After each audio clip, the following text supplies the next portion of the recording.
السلام عليكم متابعين، شلونكم؟ شو اخباركم؟ ان شاء الله زيني.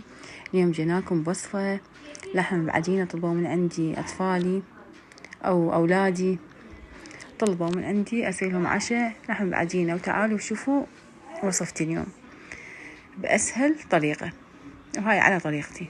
فاليوم سويت بدون مقادير: كيلو طحين، كوب ونص تقريبا عندي حليب، بيضة، رشة ملح، خاشوقتين شكر او سكر،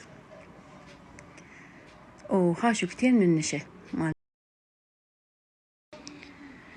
وأنا ليش قلت لكم بدون مقادير؟ لأن عينكم ميزانكم. فاليوم قلت أدي أسوي لي كمية كبيرة، يعني هواي قلت أسوي، واللي يزيد من عندها قلت أسوي خلية نحل اللي يزيد من عندها. فابقوا ويا الفيديو حبايبي فضلا وليس أمرا، كملوا للنهاية.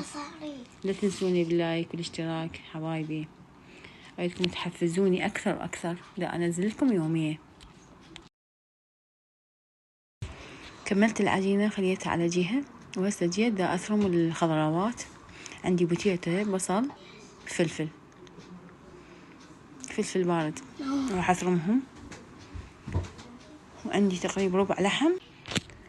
هاي كلهم أخليهم بالطاوة أحمسهم، وأخلي بهارات حارة شوية، وبهارات جذر، رشة ملح، وأخليهم ينحمسون شوية وخليه ياخذ لون.